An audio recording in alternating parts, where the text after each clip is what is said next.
Right, okay, this is going to be a shorter video, and it may be that the light quality inside isn't optimal. But this is the Bloody Tower, that's the name of it. And let me see if it tells me where.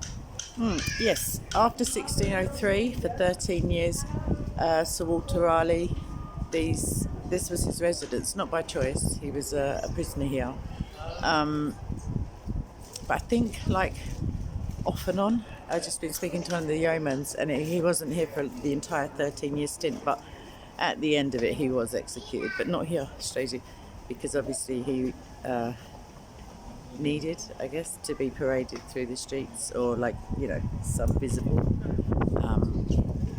culmination of his stay here. But whilst he was here, he grew his own tobacco. He had a little garden, which is like here. These aren't the originals, I imagine, and I don't think there's tobacco there, but yeah, this is his garden. That walk is named after him. Bloody Tower. So this is 1225. This was, I guess, finished construction. And then I'll just show you around. There are sound effects here, but I'm just going to... Oh, actually, I'll come over here. So this... I don't know if you can see already what it is, but I think in the 1200s, so in the 1200s, the River Thames, this would have been the barrier, this would have been the stone barrier between the Thames and the inside of the tower. So this structure is a portcullis, and I guess you could recognise it from the back of a 1p piece, which has got a portcullis on it.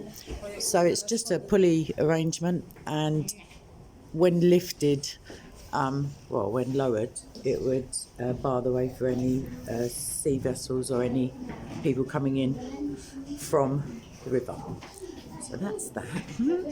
And this structure that I'm about to go into, a tiny little door, would have been Raleigh and his wife's living quarters, but like I say, it may be too dark, so I'm going to flip the camera. No, I'm not. I'm going to have to do it this way because I'm not used. Here we go. So yeah, it's quite dim, I'm afraid. I don't think that's an original feature. There's the fireplace. This was Raleigh's study. James I became king in 1603. The new king, James I, sentenced him to death for plotting against himself, against James. He was saved, but the king kept him imprisoned here, like I said, for 13 years. There are some naval implements or navigational naval things recreated there. Again, the moving pieces are not... So yeah, there's over there, I don't know what you can see. So there's books, because it's his study, or his living quarters, writing implements, quills, food preparation, larder type thing, fireplace. So that's that. Oh, over here, it says he arrived at the Bloody Tower in grief and despair in 1603. He was frequently ill, attempted suicide, wrote of his misery drawn out into a long thread without all hope. That's a quote. He spent his time creating his medicinal garden, which we saw, working on scientific experiments in his laboratory, and walking along the battlements and talking to visiting friends, writers and inventors. Because of course in those days, if you had money or standing, there were people who brought their servants in whilst they were imprisoned. I don't think Raleigh did, but he had some degree of freedom within the tower. So this tower was altered in the 1600s for important prisoners, so he did have some standing. I'm just going to show you that, and those clay pipes. Clay pipes are really common, quite common to be dug up, like things, digs, archaeological. It says here that Raleigh's wife Bess, he had a son Wat, and their servants, created their own small household at the tower. She was resourceful and worked tirelessly to support her husband throughout his turbulent life. And she ran the estates, pressured the court on his behalf, and gave birth to their youngest son, Carew, in the Tower in 1605. She was released in 1616. Raleigh's last sea expedition was a disaster. Oh, he was released in the... He failed to find gold in Guyana, in present-day Venezuela, and threatened a fragile peace with Spain. James I then ordered his death, and he was executed at Westminster in, it says here, 1618, if my eyes are serving me correctly. And then Bess, who was Mrs. Raleigh, or Lady Raleigh even, she carried around his severed head in a purse, in a handbag, and was known to produce it at parties, like dinner parties, which would have put me off my entree, I know that much. It's a very narrow staircase. I feel like people were slimmer or more malnourished in those days. I don't know what that is. Potentially garderobe, I don't know. This is the most narrow of staircases, like, for real. Okay, here we go. Let me just concentrate on not... Goodness. Okay, so downstairs was the living quarters. This is ridiculous. There's no banister either. This is really quite, if you're claustrophobic, don't attempt this at home, folks, as it were. It is teeny tiny. Look at my handspan, how narrow this is. Oh, right, I think that's it, because the further up is not accessible to the public. Oh my gosh, my legs. Although we're on the first level now. So it says here the displays in the Bloody and Beauchamp Towers. I was in the Beauchamp Tower the other day. That's with all the beautiful graffiti. Renewed for so there was a foundation in Chicago which renewed the displays. Very kindly. So I'm just waiting to catch my breath, really, but also so that I don't inadvertently film people who are just minding their own business, having a look around. That's, I mean, not the, I don't mean the screen, I mean the actual, the lead lined as far as I know. You can hear the audio, the informational video. On the 9th of April, King Edward died. His eldest son travels to London to be crowned king. On the way, his uncle Richard takes control of the young king and takes him to the Tower. His mother and younger brother go to Westminster Abbey. There's some, so I don't know if you've heard of the princes in the Tower. I imagine you have. They were... Edward's younger brother let's listen. joins them at the Tower. They will see playing in the garden.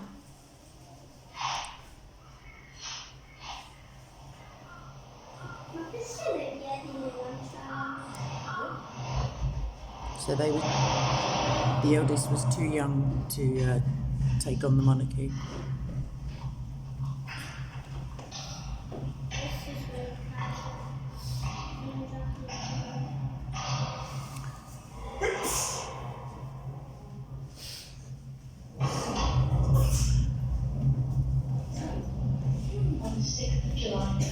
Richard III is crowned king instead. So can you hear Richard III usurped in as much as allegedly made the problem go away, as it were. Actually, if I show you out of the window, that's very close to the spot where the bodies of most likely the two princes was found. So that's the White Tower, and halfway up that wooden staircase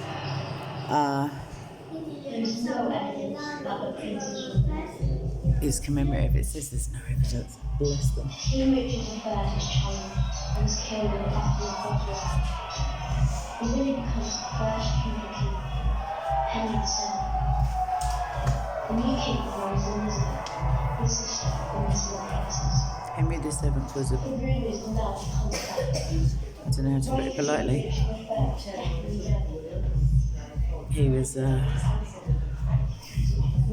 character, let's put it that way. I mean, Henry the Eighth was also, but Henry the Seventh was like, yo. So I think it's just going to scroll through the entirety of history. We're up to 1674. So this is them discovering the skeletons.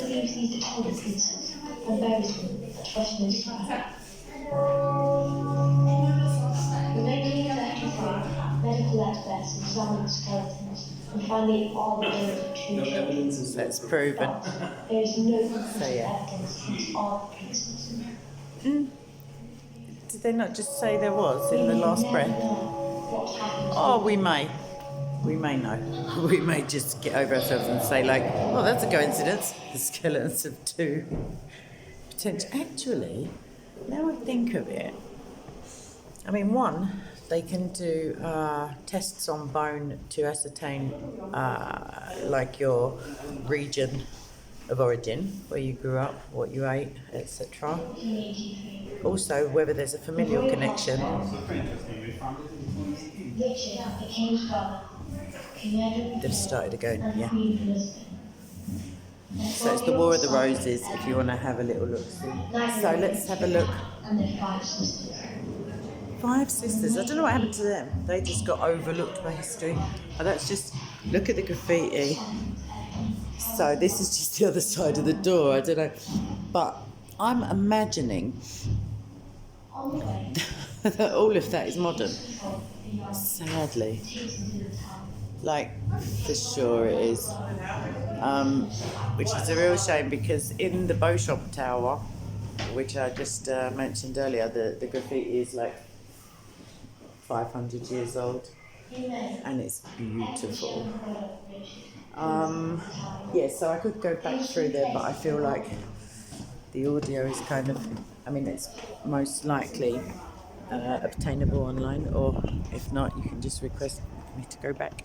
These are actually the houses of the yeomanry, the warders with the beefeaters, the ones with the flat hats and red and black uniforms. They live on site, which must be awful if you wanted to like throw a sickie, as it were. But obviously they're not locked in at night, even though the place is secured. Okay, so this is a little informational. I don't know if it's mirrored, I'm so sorry. About Raleigh's garden, in which I'm standing. It says 100 years after the 2 young princes were last seen alive playing in the garden, this 1597 map of the Tower of London was created. So that's the original. If you notice, yeah, the jewel house. Oh, actually, that is that correct? No. So it's now here somewhere. Yeah, so that's how it looked, or it was recreated at the time. It says, look on the map for the garden with 7 trees. You're standing here.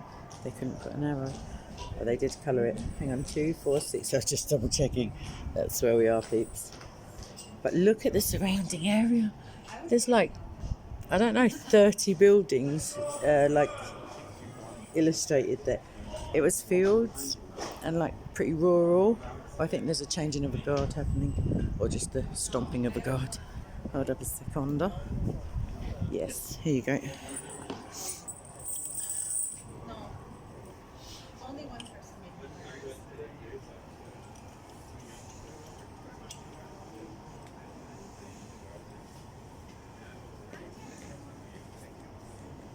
I think they're just having a chat, to be fair. But there's probably some official reason.